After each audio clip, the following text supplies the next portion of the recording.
Hello dear students, कैसे हैं आप सब लोग। आई होप कि बहुत अच्छे होंगे और मजे में होंगे।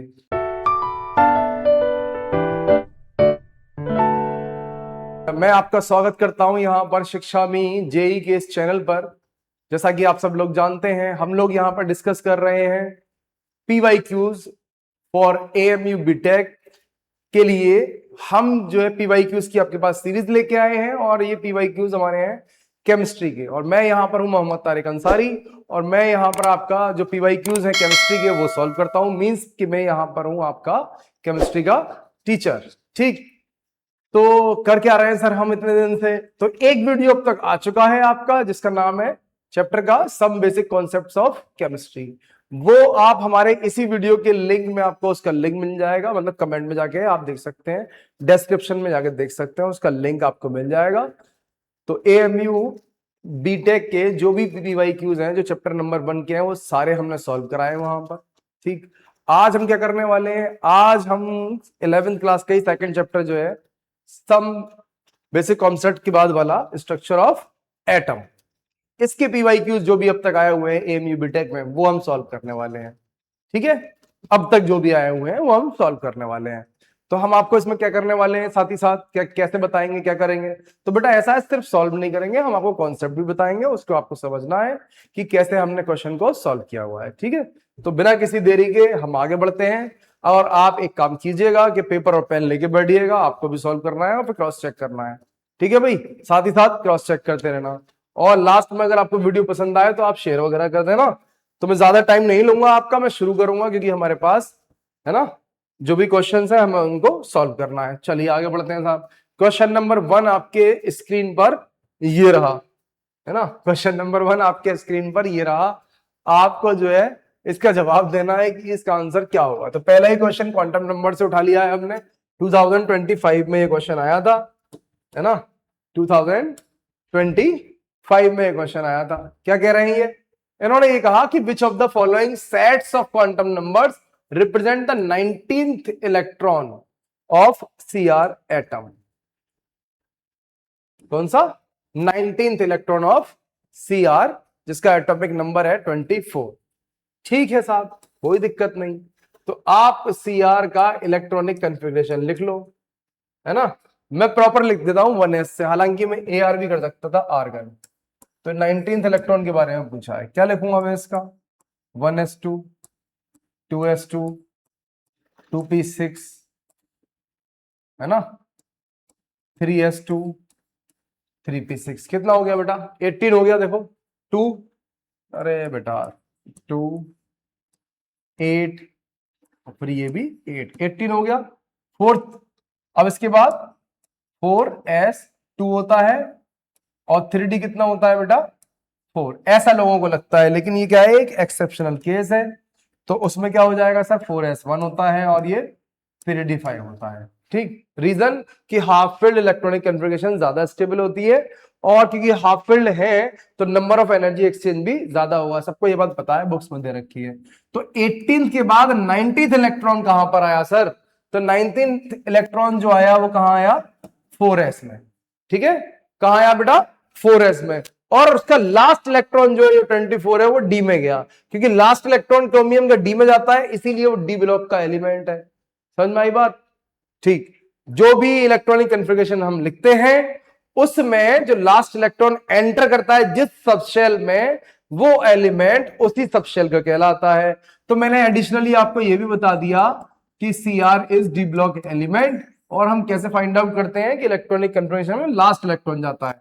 तो 19th इलेक्ट्रॉन यहां पर है मेरे पास, है ना। तो इसके लिए मुझे वैल्यूज बतानी है, एन की, एल की, एम की और एस की। समझ में आ रहा है बेटा, हाँ। तो ठीक है फिर भाई, एन इक्वल टू कितना हो जाएगा, 4 हो जाएगा। क्या बताता है, प्रिंसिपल क्वांटम नंबर है ये। प्रिंसिपल क्वांटम नंबर किसके बराबर होता है, प्रिंसिपल क्वांटम नंबर एल की वैल्यू नंबर ऑफ शेल के बराबर होती है, मैक्सिमम शेल के बराबर होती है। ठीक है भाई, तो ये 4 हो गया। ठीक है, एन इक्वल टू 4 मिल गया मुझे। और देखें आगे, ये 4s की बात हो रही है तो 4s मैंने बना दिया, ऑर्बिटल, इसमें एक इलेक्ट्रॉन है। ठीक है बेटा, तो 4s है, s के लिए l की वैल्यू क्या होती है, s इक्वल टू 0, और P इक्वल टू 1 होगा, ये L की पॉसिबल वैल्यूज है, ठीक है। और D के लिए कितना होता है बेटा, 2 होता है, और F के लिए 3 होता है। तो यहां पर तो S है, तो S इक्वल टू सॉरी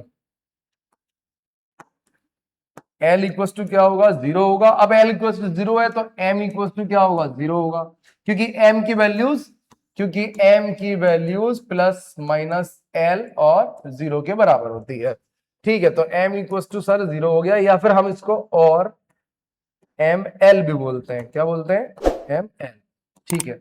और ये स्पिन क्वांटम नंबर कितना हो जाएगा, अप है यानी कि अनपेयर्ड है तो +1/2। तो बेटा N equal to 4, L equal to 0, ML equal to 0 और ML इक्वल टू +1/2। क्लियर है बात, समझ में आ गई आपको कैसे किया मैंने, कि 19 इलेक्ट्रॉन मैंने देख लिया 4s में आ रहा है, तो 4 जो है आपका प्रिंसिपल क्वांटम नंबर हो गया, L जो है आपका वो 0 होगा, क्यों, क्योंकि S के लिए 0 होती है L की वैल्यू, ठीक, ठीक है, क्लियर। चलिए इस तरह से हमारा ये आंसर आ गया। नेक्स्ट अगला सवाल क्या है सर, चलो वो भी देखते हैं, ठीक है। What is the total number of electrons in all subshell if principal quantum number equals to n, ठीक है। इसके दो तरीके हैं सॉल्व करने के। अगर n की वैल्यू 3 है तो सबशेल कौन कौन से होते हैं, एक तो रटा हुआ बात होता है कि सबको पता होता है 3s होता है, इसमें 3p होता है और 3d होता है। s में maximum electron in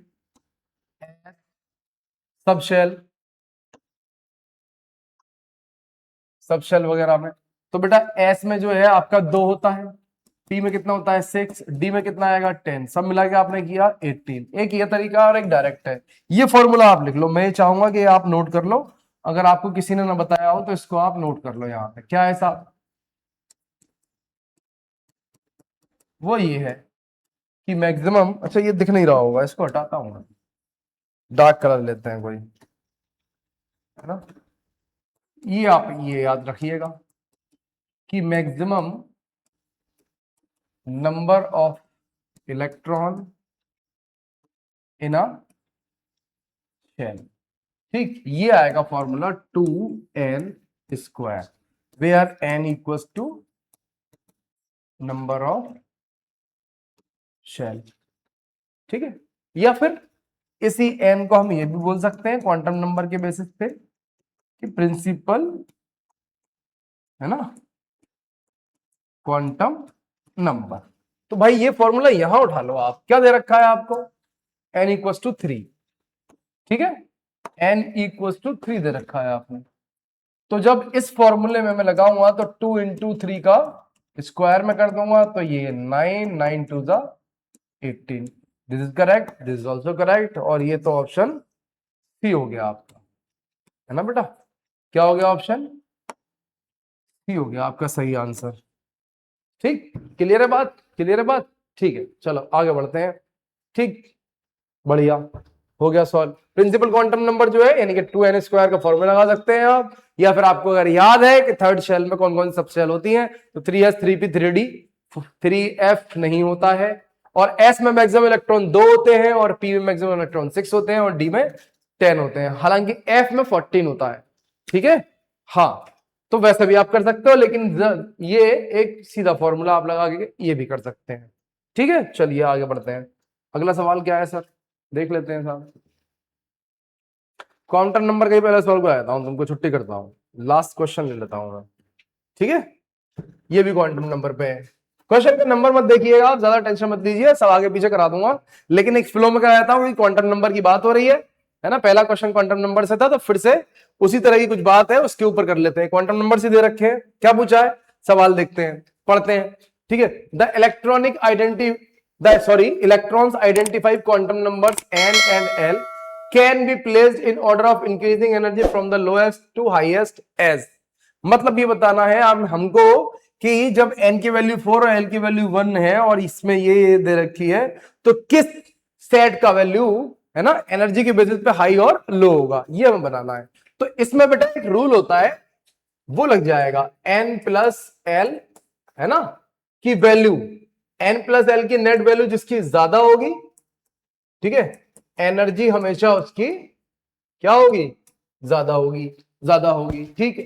n plus L की वैल्यू जिसकी ज्यादा उसकी एनर्जी भी ज्यादा। ठीक है साहब, अगर n प्लस एल की वैल्यू दो सेट के लिए सेम आ जाए तब तब बेटा ये करना है कि in case of n plus L की वैल्यू किन्हीं दो सेट के लिए इक्वल अगर आ रही है then you have to find out n जितना ज्यादा उतनी एनर्जी ज्यादा।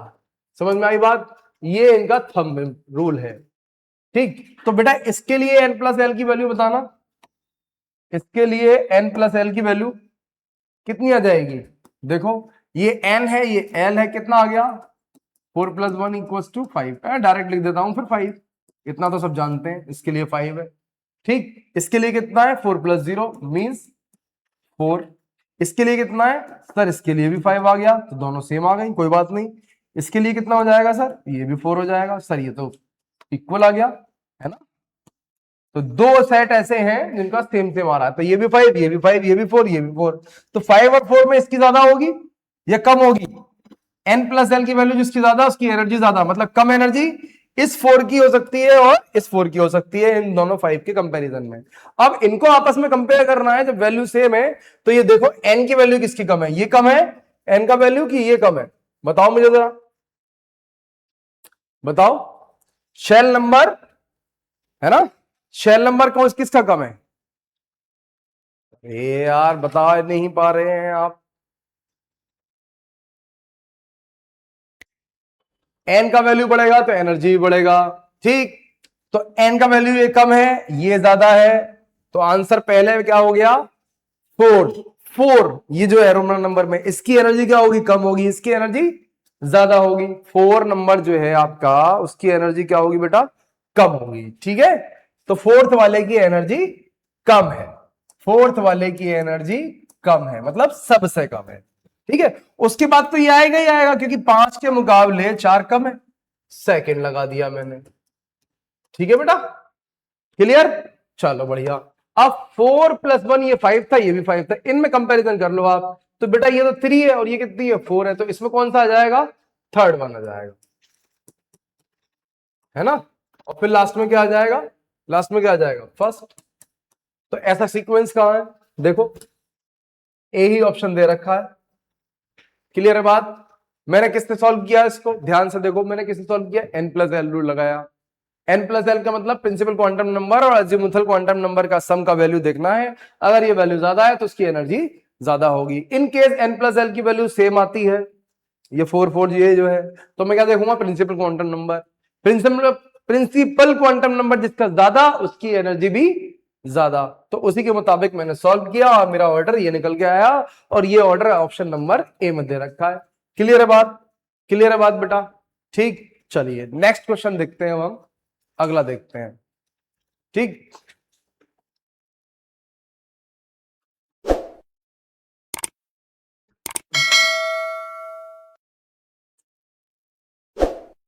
ठीक, क्वांटम नंबर पे यही है भी।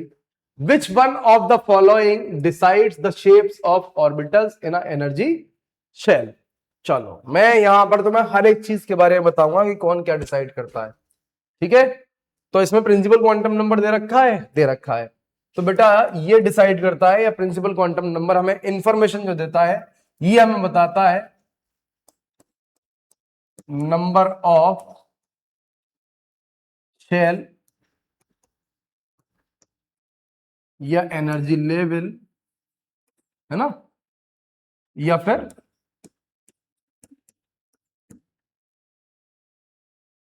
ऑर्बिट नंबर के बारे में।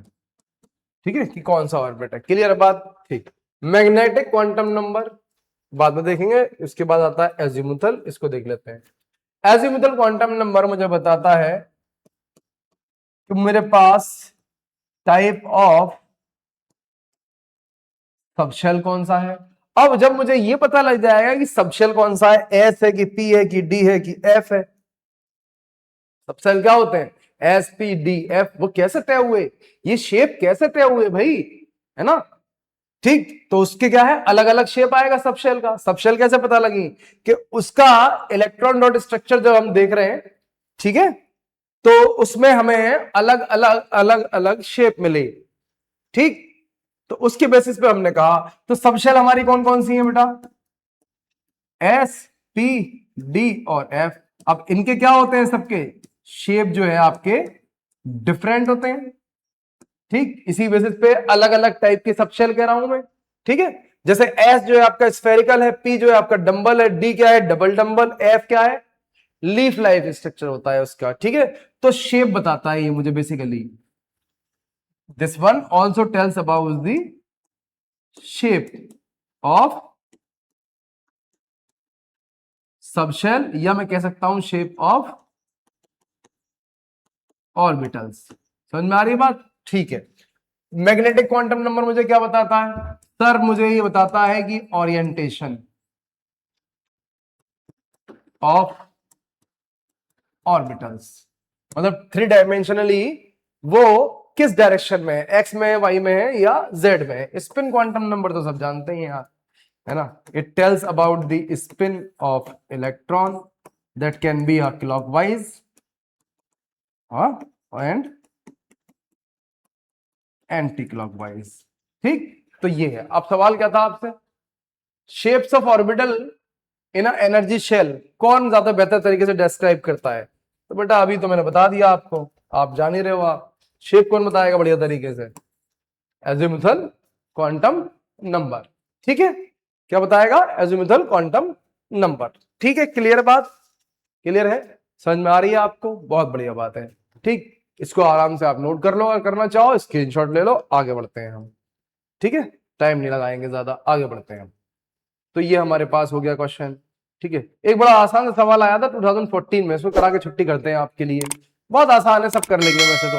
The correct symbol of the species with number of electrons, protons and neutrons as 18, 16 and 16। तो भाई कौन सी ऐसी स्पीसीज है जिसके अंदर इलेक्ट्रॉन की वैल्यू कितनी हो 18, प्रोटॉन की वैल्यू कितनी हो 16, न्यूट्रॉन की वैल्यू कितनी हो 16। बड़ा आसान सा सवाल आया 2014 में। तो मैंने पिछले वीडियो में भी हमने देखा बहुत आसान आसान सवाल आ गए। तो समटाइम इट हैपेंस कि बहुत इजी इजी सवाल आ जाते हैं। ठीक, कोई दिक्कत नहीं। तो ऐसा कौन सा है साहब जिसमें इलेक्ट्रॉन और प्रोटॉन अलग अलग है? देखो कमाल की बात ये है, इलेक्ट्रॉन और प्रोटॉन की वैल्यू अलग है। तो इसमें अगर मैं डिफरेंस देखूं तो -2 यूनिट आएगा, क्योंकि इलेक्ट्रॉन नेगेटिवली चार्ज होता है, पॉजिटिव चार्ज ये होता है। तो पहली बात तो ये तय हो गई कि ये नहीं हो सकता, ये भी नहीं हो सकता, ये हो सकता है और ये हो सकता है। दो ही ऑप्शन करेक्ट हो सकते हैं। ठीक है, आओ चेक करते हैं।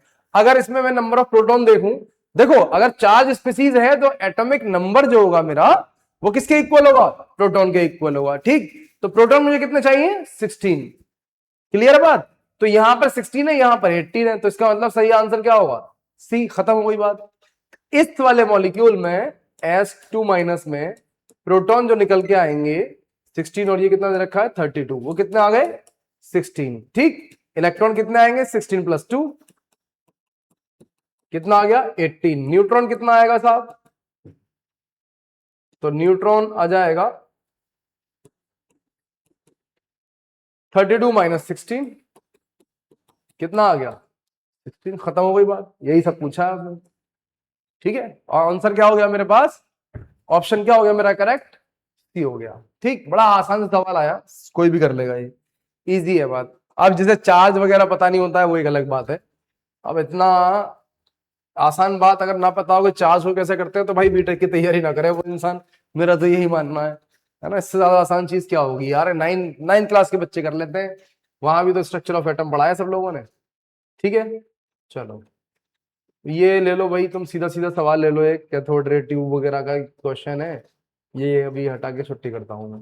चलो वन डायमेंशनल बॉक्स का ये कर लो, है ना। अब सीक्वेंस में चलेंगे हम, कोई दिक्कत नहीं है। तो श्रोडिंगर वेव इक्वेशन पूछिए साहब वन डायमेंशनल बॉक्स में। पहली बात, श्रोडिंगर वेव इक्वेशन है क्या? याद है क्या आपको? याद है क्या आपको Schrodinger wave equation?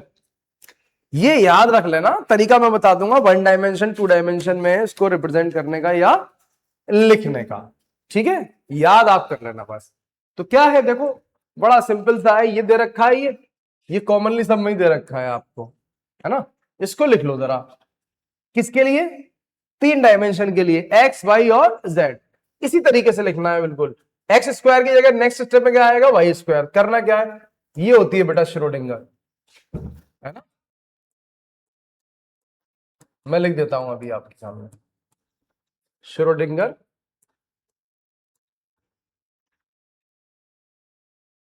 Wave equation जो है वो ये होती है,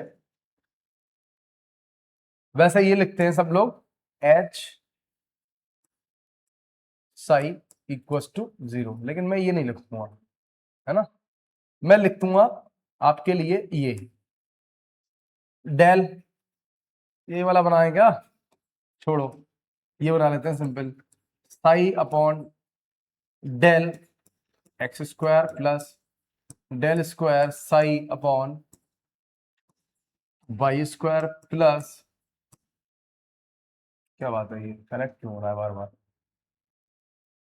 चलिए D square psi upon D Z square. अब ये तीनों चीजें क्या बता रही है मुझे, ये 3 डायमेंशन की बात चल रही है जो मैं लिख रहा हूं, ठीक है, एक डायमेंशन ये हो गई, दूसरी डायमेंशन ये हो गई भाई, तीसरी डायमेंशन ये हो गई, क्लियर है भाई, ठीक है। अब क्या होगा सर, ये होगा 8 pi square 8 pi square M upon H, Planck's constant जो होता है उसका स्क्वायर, और साथ में यहां पर E माइनस वी के साथ में साई इक्वल्स टू 0। ये होती है Schrodinger wave equation in 3 dimension, ठीक है, इसको आपको याद रखना है बेटा, इसको आप नोट कर लो, हालांकि बुक्स में भी लिखी हुई है, ऐसे ही लिखी हुई है, ठीक है। अब होता क्या है, बच्चे सोचते हैं पता नहीं कहां से फर्स्ट 1 डायमेंशन के लिए अलग से कुछ होगा, तो अलग से कुछ नहीं है यार, एक डायमेंशन की बात करिए, बाकी 2 डायमेंशन को हटा दो, वो एग्जिस्ट ही नहीं करेंगी, और सब पॉजिटिव साइन के साथ है, यानी कि एडिशन में तो थी, तो सबकी वैल्यू 0 मान लो, तो इसको और इसको मैं 0 मान लूंगा, तो क्या लिखा जाएगा फाइनली, इन 1 डायमेंशन क्या हो जाएगी, इन 1 डायमेंशन। अब पहले डायमेंशन को सीक्वेंस वाइज एक्स ही मान लेंगे, तो क्या हो जाएगा डी स्क्वायर, ठीक है, psi upon D X square plus 8 pi square M upon H square E minus B और साई मल्टीप्लाई में इक्वल्स टू 0। ये हो गई बेटा 1 डायमेंशन की, ये हो गई। अब प्रॉब्लम क्या है सर, है ना, प्रॉब्लम क्या है वो देखो जरा, एक एग्जैक्ट सही आंसर नहीं दे रखा है इसमें, इस ऑप्शन में ये आया है क्वेश्चन 2015 में, एग्जैक्ट सही आंसर नहीं है, जो इससे मैच कर रहा है वो है बी, मैच कर रहा है, मैंने ये नहीं बोला सही आंसर, क्यों, क्योंकि देखो इस ऑप्शन में यहां पे सही रखा हुआ है मल्टीप्लाई में, लेकिन यहां इनफाइनाइट कर दिया, और वैसे भी ये सही नहीं है, ठीक। अब यहां पर ई माइनस बी सब बढ़िया है एकदम, यहां पर साई नहीं लिखा है इन्होंने, साई लिखना जरूरी है, साई लिखना जरूरी है, क्योंकि वो किसका टर्म है, वो वेव का है ना, उसको आप इग्नोर नहीं कर सकते, तो यहां पर एक गड़बड़ी हुई है बेसिकली। तो अप्रोक्सीमेशन के हिसाब से देखें, नियर बाई आंसर हम ये लगा सकते थे वहां पे, लेकिन ओवरऑल गलत तो है, ठीक है। तो बेसिकली ये उस वक्त में बच्चों ने चैलेंज किया होगा, जैसा कि आज भी करते हैं लोग, पहले ऑफलाइन मोड में जाके करते थे, अब तो ऑनलाइन कर देते हैं, हम लोग क्लेम कर देते हैं कि भाई ये ऑप्शन में यहां गड़बड़ी है, ठीक, या फिर नियर बाई आंसर ये सही मान लिया गया होगा, वैसे माना नहीं गया होगा, अगर क्लेम आप करेंगे तो छोटी सी मिस्टेक है तो कंसिडर की जाएगी, ठीक है। तो वैसे सही आंसर से क्या है, e minus B into psi equals to 0, ठीक। तो ये मोस्ट अप्रोप्रिएट आंसर मैं कह सकता हूं नियर बाई के हिसाब से, ठीक है, लेकिन सही नहीं है, यहां पर क्या होना चाहिए था, बेसिकली साई और होना चाहिए था। अब ये मिसप्रिंट हो गया हो मार्केट में आते वक्त, दैट्स अ डिफरेंट थिंग, है ना, हाँ, तो इसमें साई और लगेगा यहां पे, ये आंसर हो जाएगा आपका, ठीक है। चलिए आगे बढ़ते हैं, तो एक ये क्वेश्चन है आपका, ये भी गड़बड़ है एक सवाल, जहां तक मुझे लग रहा है, क्योंकि 8 पॉइंट और 87 ये सब दे रखा है आंसर। चलिए देखते हैं क्या है क्वेश्चन, ये क्या कह रहे हैं हमसे, देखो द एनर्जी, ठीक है, energy associated with first orbital of hydrogen atom is, energy associated with first orbital of hydrogen atom is, first orbital की बात कर रहा है ये। पहली बात तो ना ऑर्बिटल नहीं लिखना चाहिए, किसकी निकालते हैं हम हमेशा, ऑर्बिट की निकालते हैं, है ना, फर्स्ट ऑर्बिट की तो एनर्जी निकलेगी, ऑर्बिटल की एनर्जी कहां से निकालोगे, खैर, लेकिन जो जो भी ऑर्बिटल वहां पर होगा फर्स्ट एनर्जी में, सॉरी फर्स्ट ऑर्बिट में, उसकी एनर्जी उसके बराबर ही होगी ऐसा मान लेते हैं, लेकिन फिर भी एनीवेज, तो उसका फॉर्मूला क्या है, उसका फॉर्मूला ये है सर, एन रिप्रेजेंट कर रहा है nth ऑर्बिट, है ना, energy of nth orbit equals to होता है -13.6 into Z square upon N square. क्या मैं सही हूं? क्या मैं सही हूं? देखो जरा, बिल्कुल सही हूं साहब। अच्छा, यूनिट क्या होती है सर? जूल होती है क्या? जूल नहीं होती है बेटा, ये होती है इलेक्ट्रॉन वोल्ट पर एटम। क्लियर है बात? इलेक्ट्रॉन वोल्ट पर एटम। और ये ध्यान रखोगे आप, मैं आपके लिए यहां पर ये दे रहा हूं। वैसे मैं PYQ सॉल्व करा रहा हूं, लेकिन इतना नहीं बताना चाहिए, फिर भी बता देता हूं। 1 इलेक्ट्रॉन वोल्ट इक्वल्स टू होता है आपका 1.6 इंटू 10⁻⁻19 जूल। ये कन्वर्जन है बेटा, जूल और इलेक्ट्रॉन वोल्ट का रिलेशन है बेसिकली। ठीक, तो बाद में जूल में कन्वर्ट कर लेंगे या वैल्यू रख देंगे बेसिकली इलेक्ट्रॉन वोल्ट की जगह पर वही। ठीक, अब एन क्या बोला गया है आपसे? फर्स्ट। ठीक, और जेड की वैल्यू क्या हो जाएगी? हाइड्रोजन है आपका, 1 हो जाएगी बेटा, तो लगा दो फिर। फर्स्ट ऑर्बिट की बात हो रही है। ठीक, -13.6 इंटू 1 का स्क्वायर अपॉन 1 का स्क्वायर। ठीक है, और इलेक्ट्रॉन वोल्ट की जगह क्या रख दूंगा मैं? 1.6 इंटू 10⁻⁻19 जूल। क्लियर है बात? मल्टीप्लाई करो साहब और आंसर निकाल दो। E इक्वल्स टू, ये तो हट गया, तो -13.6 इंटू 1.6 मल्टीप्लाई बाई 10⁻⁻19 जूल। ठीक है, अब ये 16 है, ये 13 है, ऐसे मान लो आप, माइनस साइन में लगा दे रहा हूं। ठीक है बेटा, तो देखो जरा, 16 6 का कितना होता है? 96। 96 का 6 आ गया।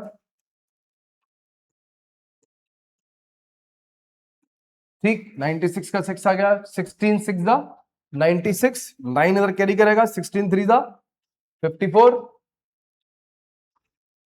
बहुत अच्छे, बहुत सही जा रहे हो, 54 बोल रहे हो। 48 होता है भाई, है 48 प्लस 9। बहुत बढ़िया, शाबाश भाई। 16 6 दा 96, 9 कैरी करेगा, 16 3 दा 48 प्लस 9 कर दोगे आप, कितना हो जाएगा? कितना हो जाएगा आप बोलो, कितना हो जाएगा? हाँ 57। तो ये आ गया 5, 16 1 दा 16 और 1 2 1 तो वर्ड डेसिमल है, तो यहां लगा दिया। अब इसे जूल को कन्वर्ट करना है मुझे किस में? सिंपल में। तो ये -2.18 इंटू 10⁻⁻18 जूल, ऐसे याद किया जाता है इसको।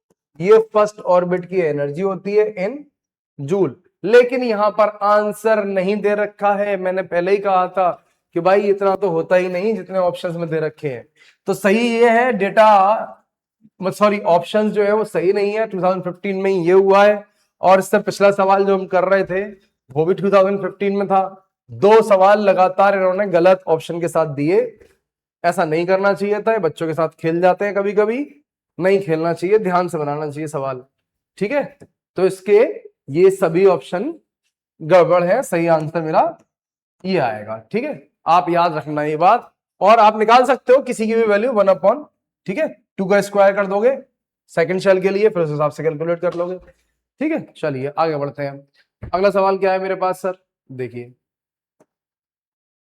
नेक्स्ट क्वेश्चन ये है, the energy of 1 mole of protons of radiation whose frequency is 5 into 10⁻14 hertz is. ठीक, 1 मोल प्रोटॉन्स ले रखे हैं जिसकी फ्रीक्वेंसी इतनी है। ठीक, एनर्जी आपसे पूछा है, तो बेटा सिंपल सिंपल बात क्या है सर? अरे यार सिंपल ही है, देखो energy equal to N H nu. N क्या है यहां पर? एन क्या होता है बेटा? N equals to number of photons J. ठीक है, और एच यहां पर क्या है आपका? प्लांक्स कांस्टेंट है, उसकी वैल्यू में रख दूंगा। नंबर ऑफ फोटॉन्स मुझे निकालना है। नंबर ऑफ फोटॉन्स कैसे आएंगे? तो पिछला वीडियो जिन्होंने देखा है, PYQs जो मैंने सॉल्व किए हैं, सब बेसिक है ना, सब basic concept of chemistry, sorry सब बेसिक कॉन्सेप्ट ऑफ केमिस्ट्री, पहला चैप्टर जो है 11th का, उसमें मैंने पढ़ाया है मोल कॉन्सेप्ट, और मोल कॉन्सेप्ट आपसे क्या कह रहा है कि किसी भी चीज के पार्टिकल्स, है ना, मैंने वहां लिखाया है कि number of particles upon N equals to, है ना, नंबर ऑफ मोल्स होता है। तो इस बिहाफ पे, यानी कि इस बेसिस पर बेसिकली नंबर ऑफ प्रोटॉन क्या हो जाएगा, नंबर ऑफ प्रोटॉन्स क्या हो जाएगा, Na number multiply by number of moles. तो आ जाते हैं पीछे, है ना। तो number of photons equal to क्या लिखोगे बेटा, number of photons equal to क्या लिखोगे, Na multiply by number of moles. तो बेटा मोल्स तो बनी दे रखा है, बनी तो दे रखा है, तो बस Na इंटू 1। आ जाओ बेटा रख देते हैं, यहां पे वैल्यू रख दो फटाफट। n की वैल्यू क्या आ जाएगी, Na के इक्वल्स तो 6.022 इंटू 10⁻23। क्लियर है बात। h 6.602 होता है, आ गया तो नहीं लगा रहे, हम कैलकुलेशन के लिए कर रहे हैं। वैसे तो h का वैल्यू 6.602 इंटू 10⁻34 जूल सेकेंड होता है, लेकिन हम नहीं लगा रहे, इतना ही सही है हमारे, -34 जूल सेकेंड। और ये क्या दे रखा है भाई आपको, 5 इंटू 10⁻14 हर्ट्ज। तो ये भी याद रखो भाई, तुम्हारे लिए ही कर रहा हूं यार सब कुछ। हर्ट्ज इक्वल टू होता है 1/सेकेंड, मतलब सेकेंड इनवर्स। तो इसको मैं 1/सेकेंड लिख देता हूं, तुम्हें नजर आ जाएंगी चीजें होती हुई, फिर कैंसिल हो गया। आंसर कितना आएगा, जूल में आएगा। मल्टीप्लाई कर लो भाई, ये 6, ये 6.6 और ये 5। और पावर देख लो भाई, 23, 34, 14। तो जरा इसको एक तरफ ले आओ, 6.022 इंटू 6.6 इंटू 5 और 10 टू द पावर देखो 23 और 14, कितना हो जाएगा सब मिला के 37। सही है, 23 और 14 37 हो जाएगा, और माइनस का 34 है, तो कितना बचा, 3 बचा जूल में। ठीक, इसको भी मान लेता हूं 6 और इसको भी मान लेता हूं 6। 6 का कितना हो जाएगा, अप्रोक्सीमेशन में कर रहा हूं यार, 36 इंटू 5 इंटू 10⁻³ जूल। देखना जरा, नियर बाई आंसर करके कर रहा हूं मैं, इसको भी 6 मान लिया है मैंने, इसको भी 6 मान लिया है, उसी हिसाब से देख लेंगे ज्यादा नियर बाई है क्या आंसर।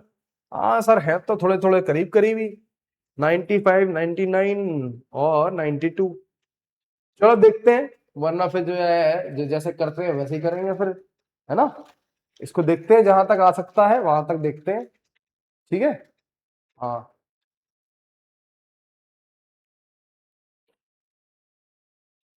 चलो देख लेंगे, 5 6 30 और ये 3 5 1 180। ओ पीछे रह जाएंगे हम, नहीं सर मल्टीप्लाई करना पड़ेगा क्योंकि नियर बाई आंसर दे रखे हैं। ओके ओके कर देंगे, कोई दिक्कत नहीं है आपके लिए, ये इसमें कर दो पहले, 6.022 इंटू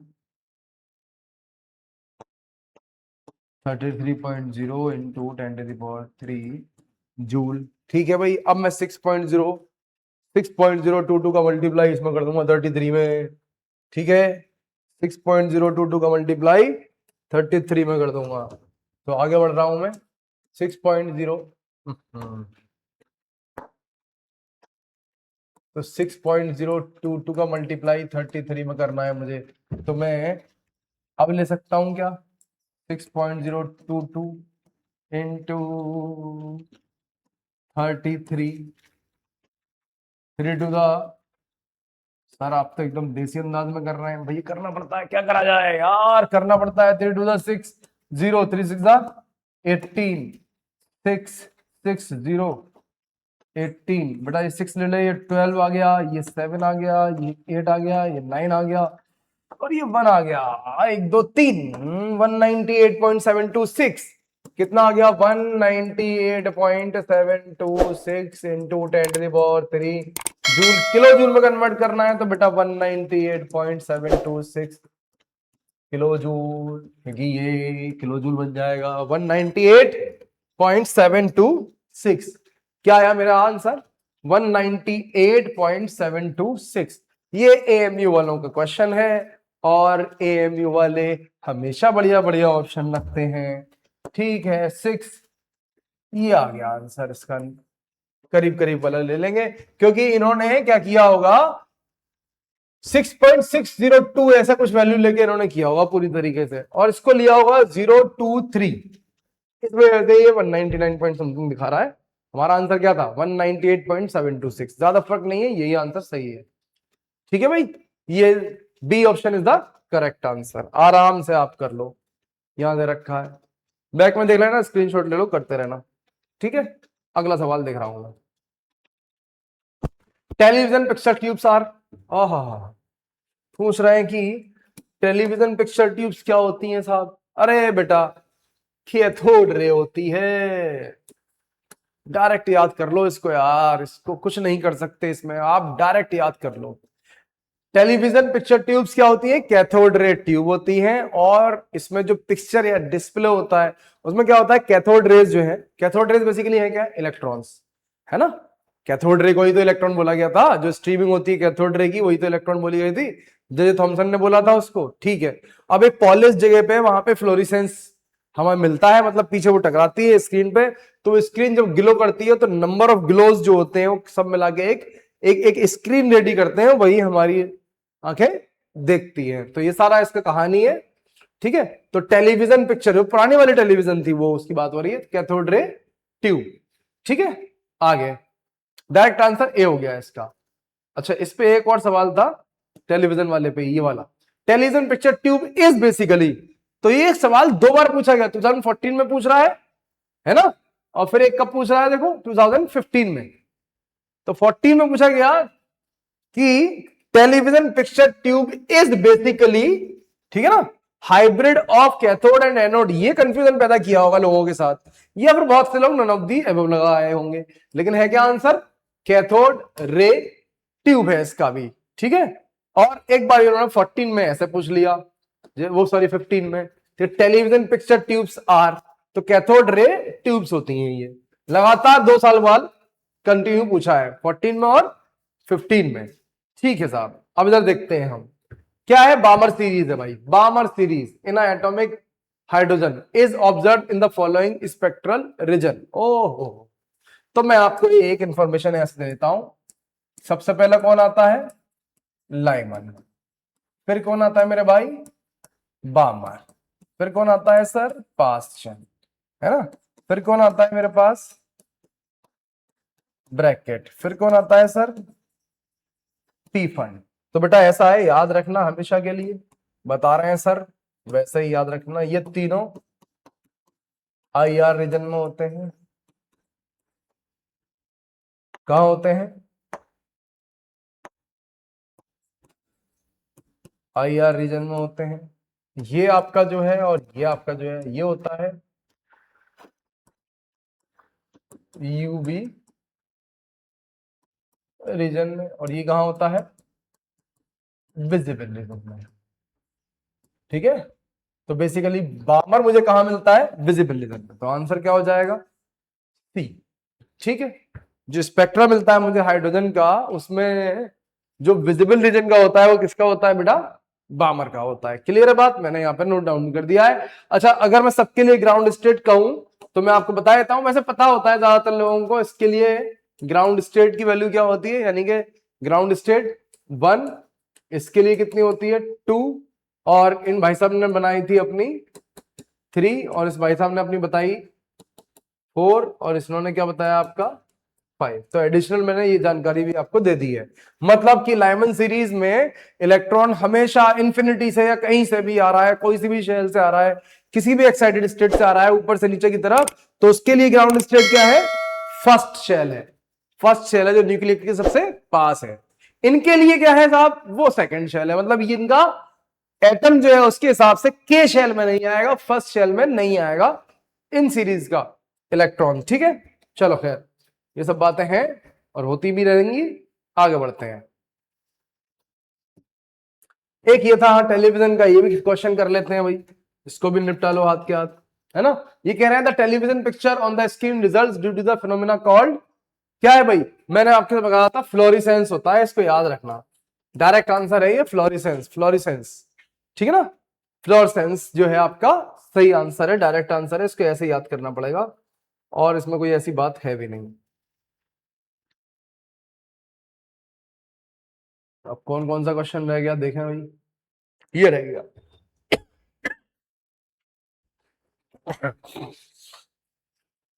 पढ़ो जरा, सवाल पढ़ो जब तक, आप कोशिश करो, मैं जरा पानी पी लूं।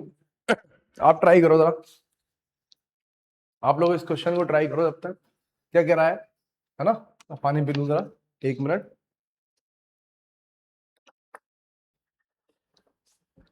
क्या है साहब, आइए देखते हैं। द एनर्जी, क्या कह रहा है हमसे क्वेश्चन, देखो। The energy of an electron in the first orbit of hydrogen atom is this. ठीक है भाई, हम भी मानते हैं बात सही है, हमने क्या मना थोड़ा ना किया है भाई, हम कोई मना थोड़ा ना कर रहे हैं, ये कुछ और है, ठीक है। -13.6 इलेक्ट्रॉन वोल्ट है। The possible energy value of the excited states for electron in Bohr orbits of hydrogen is, मतलब जब फर्स्ट ऑर्बिट की बात हो रही है तो एनर्जी ये है, अगर ये n इक्वल टू 1 है फर्स्ट शेल जो है, अब सेकंड शेल होगी, थर्ड शेल होगी, है ना बेटा, फोर्थ शेल होगी, फिफ्थ शेल होगी, ठीक है। तो मतलब ये कह रहा है कि इन सारे ऑप्शंस में से वो कौन सा ऑप्शन सही है, जिसमें फर्स्ट की तो उन्होंने कह दिया कि -13.6 इलेक्ट्रॉन वोल्ट है, तो सेकंड की, थर्ड की या फोर्थ की या फिफ्थ की किसी भी एनर्जी लेवल की, क्या इनमें से कोई वैल्यू इक्वल हो सकती है, ठीक है। तो मुझे क्या करना पड़ेगा, ये समझना पड़ेगा कि सबका एक एक बार में चेक करना पड़ेगा, ठीक है। तो सबका तो बहुत लंबा तक तो नहीं करना है, 1-2 में ही आंसर में मिल जाता है, कोई ज्यादा परेशानी की बात नहीं है, ठीक। तो क्या होने वाला है सर, क्या होने वाला है, तो हम कर देते हैं आपके लिए सॉल्व, वही कहानी है और क्या है। क्या होता है साहब टोटल एनर्जी का एक formula, -13.6 into Z² upon n², electron volt में आंसर आता है साहब, है ना, इलेक्ट्रॉन वोल्ट में आंसर आता है। इसके दो तरीके हैं, दोनों से कराऊंगा मैं सॉल्व। एक तो ये है कि अब मैं यहां पर n = 2 ले लूं हाइड्रोजन के केस में ही, तो -13.6 इंटू ये तो 1 हो जाएगा, मतलब 1 का स्क्वायर 1 हो जाएगा, और अगर मैंने n = 2 ले लिया है अब, तो 2 2 से कितना हो जाएगा बेटा 4, और इलेक्ट्रॉन वोल्ट रहेगा, इससे कैंसिल कर लो इसको, कितना हो जाएगा 4 3 दा 1 कैरी करेगा तो 4 4 दा 3.4 इलेक्ट्रॉन वोल्ट। कब आया ये, when n = 2, तो ये सही है, ए आंसर हो गया इसका, ठीक।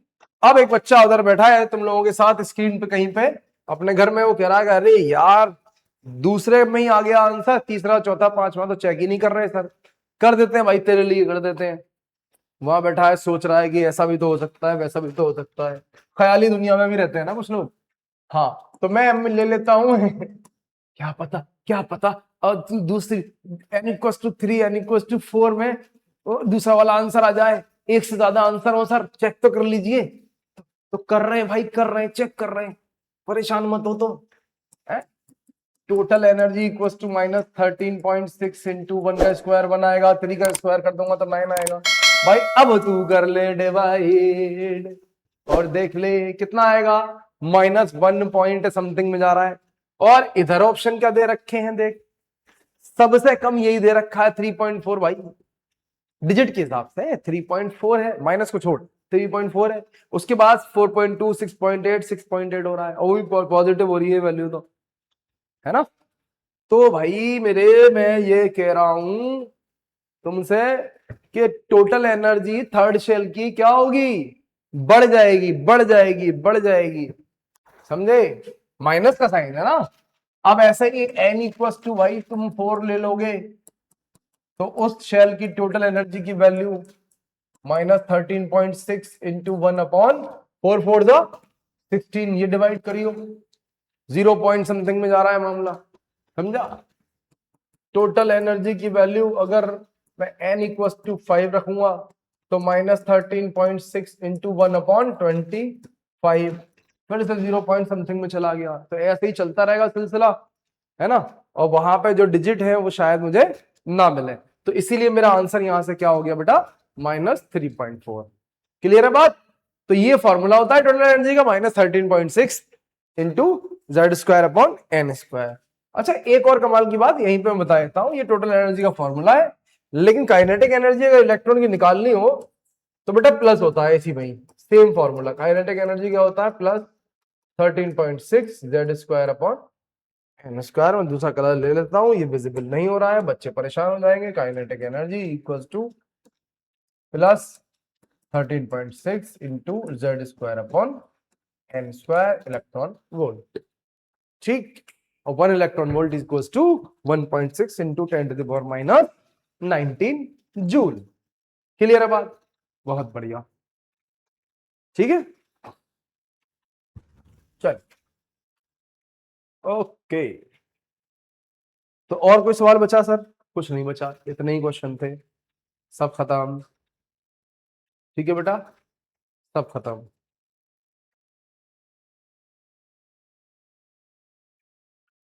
अच्छा, ये रह गया एक लास्ट क्वेश्चन है बेटा, इसे देख लेते हैं, हटाओ, खत्म करेंगे फिर। बस ये लास्ट क्वेश्चन है। अब तक के जितने भी स्ट्रक्चर ऑफ एटम से क्वेश्चंस आए एएमयू बीटेक में, सब आपके सामने थे। अच्छा, 2014 दिखा रहा है ये। लेटेस्ट क्वेश्चन जो है वो कौन सा था, 15, 14 और देखता हूं, रुक जाओ। हाँ, 25 में ही आया था, नंबर ऑफ शेल वगैरह का वाला, ये 2025 में आया था ये। ठीक, क्वांटम नंबर्स के बेसिस पर, तो ये आना चाहिए। इंपॉर्टेंट चीज होती है क्वांटम नंबर्स, तो आना चाहिए बच्चों को सॉल्व करना।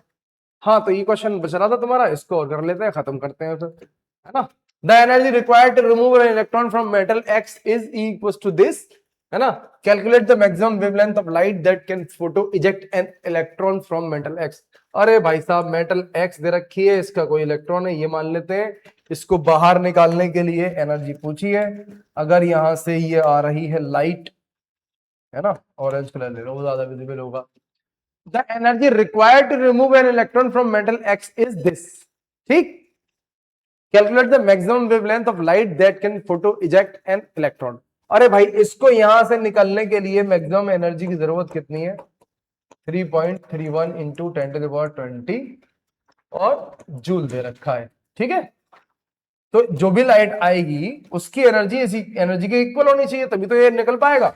तो इंसिडेंट लाइट जो है, जो आएगी उसकी एनर्जी इसके बराबर होनी चाहिए, तभी इलेक्ट्रॉन निकल सकता है। अरे फोटो इलेक्ट्रिक इफेक्ट का क्वेश्चन है भाई, अल्बर्ट आइंस्टाइन ने किया था अपने चचा ने, घुंघराले वाल, सफेद सफेद स्मार्टी, अल्बर्ट आइंस्टाइन, जिन्होंने अपने ब्रेन का सबसे ज्यादा यूज किया। अच्छा, एक कमाल की बात और है अल्बर्ट आइंस्टाइन के बारे में, कि सब लोग जानते हैं, ज्यादातर लोग जानते हैं, इवन जो साइंस नहीं पढ़ते हैं वो भी अल्बर्ट आइंस्टाइन को जानते हैं, because he did a lot of work, है ना। लेकिन ज्यादातर वर्क उनका जो है थ्योरेटिकल है, ये एक एक्सपेरिमेंटल वर्क है। और इस फोटो इलेक्ट्रिक इफेक्ट के लिए जो आप स्टडी करते हो, है ना, उनको मिला हुआ है नोबेल प्राइज, और एकमात्र, मतलब नोबेल प्राइज है उनका, सिर्फ एक ही नोबेल प्राइज मिला है, वो भी इस काम के लिए मिला है क्योंकि ये एक्सपेरिमेंटल काम था। बाकी उनके थ्योरेटिकल काम है, थ्योरी ऑफ रिलेटिविटी है, इतना बड़ा बड़ा वो थ्योरी है, ठीक है ना। स्पेस में ज्यादातर चीजें उसी पे वर्क कर रही हैं, और जो है उसको अभी भी स्टडी किया जा रहा है, लोग अभी भी उसको समझने की कोशिश कर रहे हैं कि कैसे है ये सब, है ना। तो उसके लिए कुछ नहीं है, किसके लिए, फोटो इलेक्ट्रिक इफेक्ट के लिए। ठीक, तो नोबेल प्राइज उनको मिला था। खैर, तो फोटो इलेक्ट्रिक इफेक्ट हमें क्या कहता है, वहीं चलते हैं अपने सवाल पे। तो वो ये कहता है कि भाई ये जो सरफेस पे मेटल है आपका, इसे बाहर निकालने के लिए इंसिडेंट एनर्जी और इसकी जो अपनी एनर्जी है मिनिमम, थ्रेशोल्ड एनर्जी जिसे बोलता हूं, है ना, इतनी एनर्जी मुझे चाहिए तब मेरा निकलेगा। तो incident energy should be equal to threshold energy.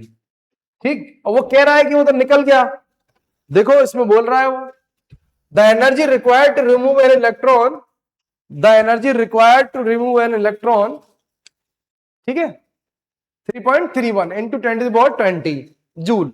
ठीक, the maximum wavelength of light that can photo eject an electron from metal X, maximum क्या होगी, बस ये निकालनी है।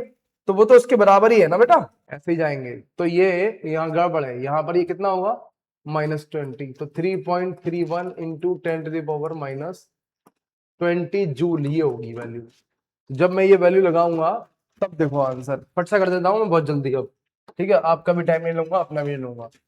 तो E इक्वल टू क्या होता है, HC अपॉन लैम्डा मैक्स होता है, ठीक। तो लैम्डा मैक्स का मतलब क्या हो गया, HC अपॉन E हो गया, ठीक है। 6.6 इंटू ये कहाँ जा रहा है भाई, इंटू 10⁻⁻34 मल्टीप्लाई बाई मीटर में आएगा आंसर, ठीक है। 3 इंटू 10⁸ डिवाइडेड बाई 3.31 इंटू 10⁻⁻20 अब कर लेंगे हम, ठीक है। नहीं मैंने देख लिया ना PYQ में पुराने वाले -20 दे रखा है वहां पे, ठीक। तो 6.6 को ये 3 से मल्टीप्लाई करूं तो कितना हो जाएगा 19.8 अपॉन 3.31 सही है, 3.31 रह जाएगा, ऊपर सब हो जाएगा अपना जो भी होना है।